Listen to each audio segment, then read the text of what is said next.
सब जगह उठा और वहीं से हमने गर्दनें कटवा दी। उन्होंने कहा अरे अब तो हिंदू सुरक्षित हो जाएंगे। उन्होंने सीएए का विरोध करना शुरू किया। समझिए इस रणनीति को। अगर आज भोजन छोड़ के देश की बात नहीं करी तो तैयार रहना कल किसी का भोजन बनने के लिए। आज जब हिंदू बांग्लादेश में काटा जा रहा है, आपने इन लोगों की आवाज सुनी तो काहे का भाईचारा। और दूसरी मौत होती है जला दिया, औरतों को जला दिया, बच्चों को जला दिया। ऐसा रेप की अगर बताने लगूंगा तो शायद मैं यार हो दूं। घट घट में है राम, सुनो संतों की वाणी। तो ऐसे ही संत हमारे बीच में पवन सिन्हा जी।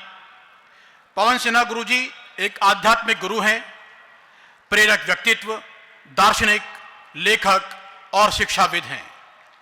वो पावन चिंताधारा आश्रम के संस्थापक भी हैं। आप दिल्ली विश्वविद्यालय में राजनीति शास्त्र के प्रोफेसर भी हैं और शिक्षण क्षेत्र में महर्षि वेद व्यास सम्मान से सम्मानित हैं। मैं गुरु जी से आग्रह करना चाहूंगा वो आकर हमारा मार्गदर्शन करें। पवन सिन्हा गुरु जी।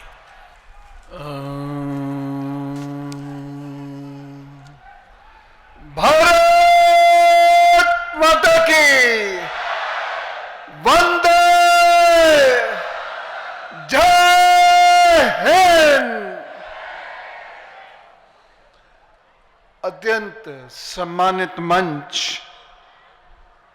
सम्मुख अत्यंत प्रतिष्ठित बंधु, समस्त सनातन समाज जो यहां पर उपस्थित है, सुबह से पत्रकार बंधुओं, मैं आप सभी को हाथ जोड़कर प्रणाम करता हूं। मैं बांग्लादेश के मुद्दे पर सीधी सीधी दो तीन बात करके अपना स्थान लूंगा। आखिर यह बांग्लादेश का मुद्दा इतना महत्वपूर्ण है क्यों, और कल ये आपके हमारे लिए क्या नुकसान लेकर आ रहा है, इस पर जानकारी होनी बहुत आवश्यक है।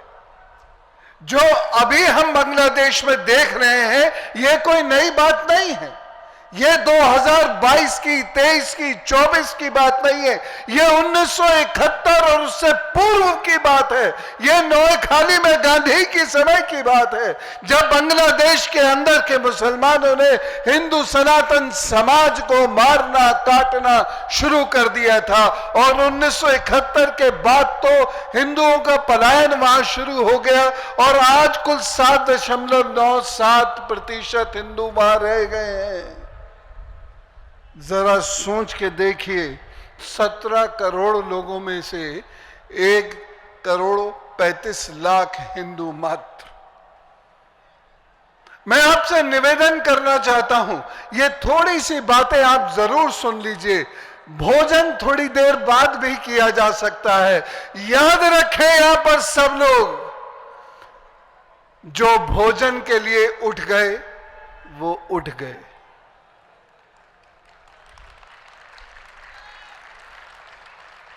अगर आज भोजन छोड़ के देश की बात नहीं करी तो तैयार रहना कल किसी का भोजन बनने के लिए।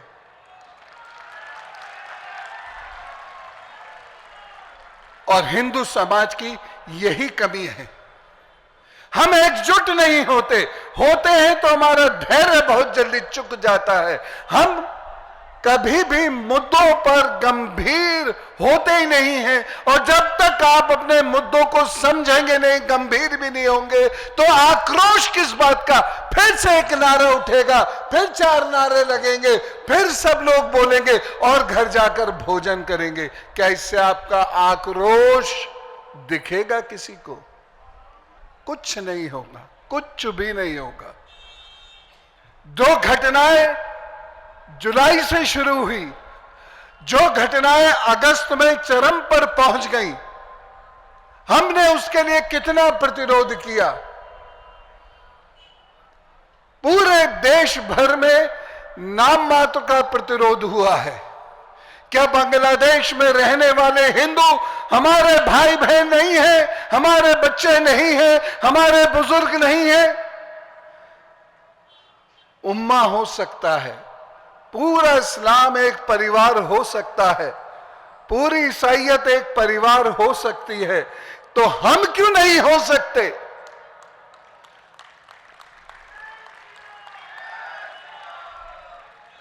आज पूरे प्रांगण को मैं ये संदेश देना चाहता हूं कि मैं उस संप्रदाय से, उस समुदाय से आता हूं जो जिस धरती पर रहा उसने उसको सजाया, उसने उसको संवारा। बांग्लादेश में हिंदू रहे, बांग्लादेश निखार दिया, बांग्लादेश धीरे धीरे, चाहे वो क्रिकेट हो, व्यापार हो, सब जगह उठा और वहीं से हमने गर्दनें कटवा दी। जरा सोच कर देखिए, बाबा साहब की बात भाई अश्वनी जी ने की। बाबा साहब ने बहुत स्पष्ट कहा था और उसे पढ़ने के बाद मेरे रोंगटे खड़े हो गए थे कि मुस्लिम भाईचारा मतलब मुसलमानों का मुसलमानों के साथ भाईचारा, तुम्हारे मेरे साथ नहीं। वो चाहेंगे भी, उसमें भी बहुत अच्छे लोग हैं, वो चाहेंगे भी तो बाकी लोग उन्हें उस भाईचारे को निभाने नहीं देंगे। देखिए, एक कहानी 13.8 बिलियन डॉलर के व्यापार की है। हिंदुओं से उनका व्यापार छीना जा रहा है, हिंदुओं से उनकी नौकरी छीनी जा रही है, जिससे हिंदू वहां मजबूर हो जाए, उनके घरों पर वो कब्जा दे दें और उसके बाद हिंदुओं को यहां भगा दिया जाए। कुल 40 लाख हिंदू यहां पर आ गए तो उससे उन्हें परेशानी होने लगी। और उनकी स्ट्रेटेजी को समझने का प्रयत्न कीजिए। ये जो भी कुछ होता है ना देशों में, ये एक रणनीति के तहत होता है। ऐसे मजाक नहीं हो गया है कि हमने चलो तुम हमारे धर्म के नहीं काट दिए, नहीं, उससे भी आगे, उससे भी गहरी बात होती है कि यहां वहां से भागकर हिंदू आए, पाकिस्तान से यहां भागकर हिंदू आए और यहां पर जब सरकार ने CAA की बात करनी शुरू करी, उन्होंने कहा अरे अब तो हिंदू सुरक्षित हो जाएंगे, उन्होंने CAA का विरोध करना शुरू किया। समझिए इस रणनीति को, छोड़ दीजिए भोजन थोड़ी देर के लिए।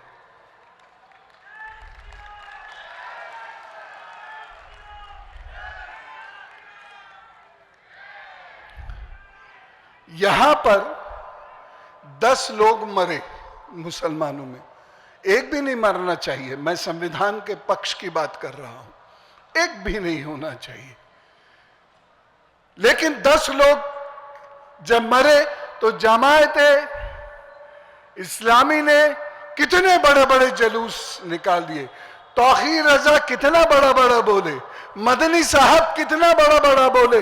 आज जब हिंदू बांग्लादेश में काटा जा रहा है, आपने इन लोगों की आवाज सुनी तो काहे का भाईचारा निभाते की बात करते हैं ये लोग।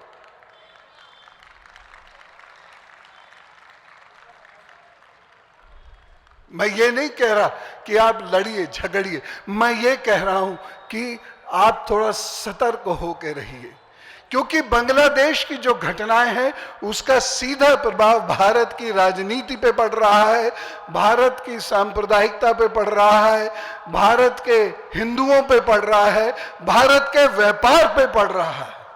एक चीज देखिए, बर्बरता की कहानियां। 4 जिले में कुल 20% हो पाए, कुल 4 जिले, 67 जिलों में कुल 4 जिले ऐसे हैं जहां 20% हो पाए, और यहीं पर उन्होंने सबसे ज्यादा मारना शुरू किया। और इस कदर मारा, मतलब एक मौत होती है सीधे गोली दाग दी खत्म, और दूसरी मौत होती है जला दिया, औरतों को जला दिया, बच्चों को जला दिया। ऐसा रेप की मैं अगर बताने लगूंगा तो शायद मैं यार हो दूं, लेकिन यहां का हिंदू सचेत नहीं होता। सन 71 से आज तक सचेत नहीं हुआ। जब बात करेंगे बहुत जोर से घंटे बजाएंगे। अच्छी बात है पूजा करना, राम को याद कीजिए, लेकिन कोदंडधारी राम को याद कीजिए। श्री कृष्ण के गीत गाइए, लेकिन योगेश्वर श्री कृष्ण के गीत गाइए, जिन्होंने धर्म की स्थापना के लिए कितना बड़ा युद्ध किया, कहीं नहीं थके, कहीं नहीं डरे, और उन्होंने धर्म की स्थापना इस भारत भूमि पर की। इनको याद करेंगे तो बाजू फड़केंगी,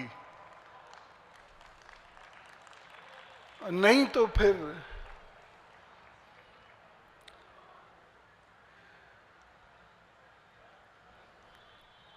जमायत इस्लामी ये बदनुमा दाग है पूरी मानवता के ऊपर। भारत में ये लोग खुले घूमते हैं, हालांकि पिछले 10 सालों में बहुत सारे लोग अंदर सलाखों के पीछे हैं, लेकिन अभी बहुत लोग चाहिए, बहुत सारे लोग। और इस बात की जो कहते हैं ना, मुझे बड़ा दुख है, मुझे बड़ा दुख है, अगर इतना दुख है तो वहां पर इतने लाख लोगों के, हजारों लोगों के मर्डर हुए, एक जांच समिति बैठी, अब तक भारत में 20 बैठ गई होती। भारत में अलग अलग पॉलिटिकल पार्टीज आकर खड़ी हो गई होती, वहां अभी तक एक जांच समिति बैठी है। और दूसरी बात मैं ये भी कहना चाहूंगा कि बांग्लादेशी यहां आते हैं, जिस रास्ते से आते हैं, फिर जिस किशनगढ़ में वो ट्रेनिंग लेते हैं, वहां से जहां जिस प्रकार से पूरे हिंदुस्तान में फैलते हैं, कौन नहीं जानता। और उन लोगों पर देशद्रोह का मुकदमा चलना चाहिए, चाहे उनका ओहदा कितना ही बड़ा क्यों ना हो, जो इनको संरक्षण देते हैं। जब ये कहा जाता है कि एक वोट की कीमत बहुत होती है, तो बांग्लादेश से जो इतने सारे लोग आ गए हैं, पाकिस्तान से इतने लोग आते हैं, उनके वोट की कितनी कीमत होगी जरा सोच के देखिए। मैं ये नहीं कहता X party, Y party, Z party, लेकिन मैं ये तो कह सकता हूं ना कि एक ऐसी ही पार्टी को लेके आना है जो हिंदुओं की बात कर सके, जिसके राज में हिंदू बात तो कर सके।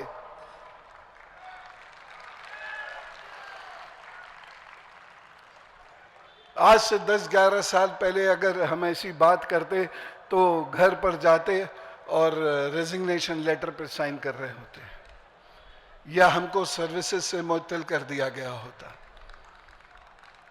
आज वो स्थिति तो नहीं है। आज मैं देख रहा था इधर एक दीदी का जोश, वो बीच बीच में बोल रही थी, जोश के साथ बोल रही थी।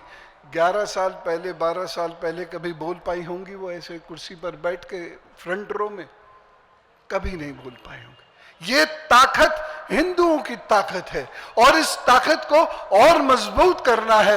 ये कुछ हिंदुओं की ताकत ना रह जाए, ये सब हिंदुओं की ताकत होना चाहिए। ये कुछ सनातनियों की ताकत ना रह जाए, ये सारे सनातनियों की ताकत होनी चाहिए।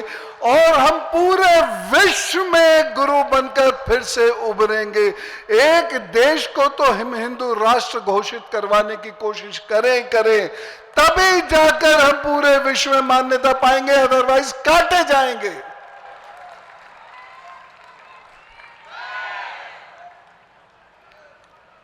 अफगानिस्तान, पाकिस्तान, बांग्लादेश, ऑस्ट्रेलिया, कनाडा, क्या क्या अत्याचार, कब तक हम सहेंगे?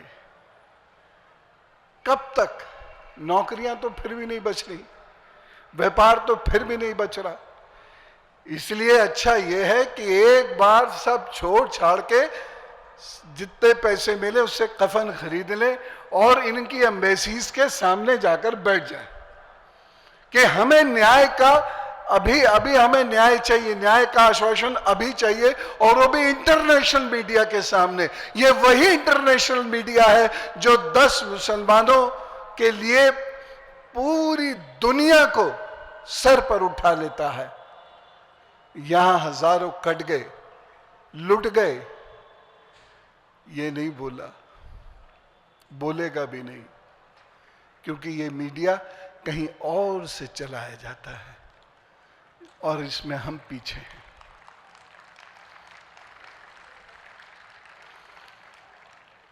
तो मैं आपको एक बात कहना चाहूंगा मेजर शरीफ हैं एक बांग्लादेश में, जो काम शराफत के कभी नहीं करते हैं, उन्हीं के नाम सबसे ज्यादा शरीफ मिलेंगे। मेजर शरीफ ने क्या कहा? 30 लाख विद्यार्थियों के साथ जिस दिन चाहूं कोलकाता को कब्जा लूंगा। 30 लाख विद्यार्थियों की सेना है उनके पास। ये मेजर शरीफ का बयान है। हम कह सकते हैं क्या? हम कह सकते हैं कि चलो शाम की चाय नहीं पिएंगे, कल का खाना नहीं खाएंगे, और 100 रुपए जो बचेंगे उस 100 रुपए से हम कूच कर जाएंगे और ढाका को कब्जा लेंगे? आप कह सकते हैं? कभी कभी नहीं। ना आपकी संस्कृति कहने देगी, ना संस्कार कहने देगा, ना ऐसी आपके पास कोई रणनीति है जो ये आप कह सके। इसीलिए मेरे भाई बहनों से, अग्रजों से, बच्चों से, युवाओं से मैं ये कहना चाहूंगा कि अपना राष्ट्रवाद याद रखो, राष्ट्रवाद पे कायम रहो। तुम जिस संस्कृति की संतान हो, उस संस्कृति की धरोहर को सीने से लगा के रखो, बचा के रखो। तुम किसी दिन काम भी आ सकते हो, आ जाना, क्योंकि तुम्हारा एक व्यक्ति का या मैं काम में अगर आ गया तो मैं कम से कम 100 परिवारों को निडर बना जाऊंगा। 100 परिवारों की सुरक्षा हो जाएगी।